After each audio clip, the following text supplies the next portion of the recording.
Hey guys, just making this video because the wrestler King Kong Bundy has passed away. And King Kong Bundy was really not one of my favorites that much, growing up because he had a lot of his success in the WWE in the early 80s. He had the fastest victory in WrestleMania history. I think it's like 18 seconds or whatever. I have to actually look up the references over SD Jones at WrestleMania 1, and then he had the big angle where he broke Hulk Hogan's ribs at WrestleMania 2. And then he that was 1986, and he was gone from the WWE until like 1995 when he came back. And he was managed by Ted DiBiase, and he had a slight feud with The Undertaker and lost to The Undertaker at WrestleMania 11. So that meant like he was like number 4 or 5 in the streak. Then obviously in 1995 it wasn't a thing. But King Kong Bundy was infamous for his 5 count. And he also was funny because he never had a neck. He looked like a freaking a baby Huey or something. He was good for like I said, he was like another honky tonk man in a way because he was like good on shoot interviews. He did the super card for kayfabe commentaries, and he had a lot of crossover success too. Because he was on a few episodes of Married with Children. In fact, the lead character of Married with Children, Al Bundy, portrayed by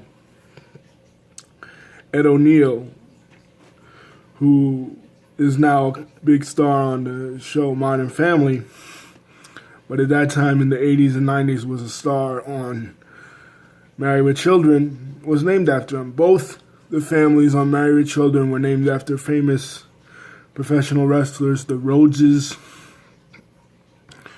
of course, named after the American Dream, Dusty Rhodes, and the Bundys named after King Kong Bundy. But Bundy had a lot of success before he came to WWE, especially in Mid-South Wrestling for Bill Watts, and World Class Championship Wrestling, where he actually Fritz von Erich actually had his last match with King Kong Bundy in 1984, I believe. 83, 84. But anyway, rest in peace to King Kong Bundy. We're losing a lot of 80s wrestlers this year. Mean Gene Okerlund passed away. The Dynamite Kid passed away. Last year, Jim the Anvil Neidhart passed away, and now King Kong Bundy.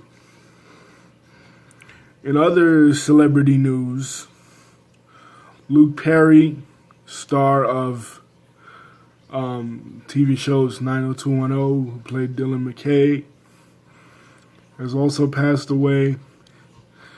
It's a shame because they were doing a reboot of 90210 with Jason Priestley and Shannon Doherty.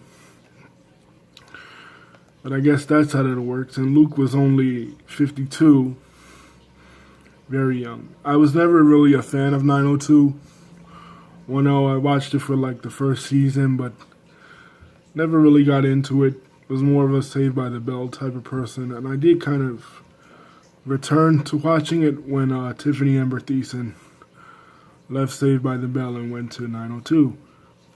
But I was pretty young at that time. I couldn't really wasn't allowed to watch a lot of adult-oriented programming. So Saved by the Bell is more my speed. So both these guys were a little bit before my time, but they were icons in my era of the 80s and 90s. So rest in peace to them. And speaking of icons in the 80s and 90s, I'll be doing a video on my review of the Leaving Neverland documentary about the alleged sexual abuse of Michael Jackson. Needless to say, I don't believe these allegations. I think Jimmy Safechuck and Wade Robson are full of shit.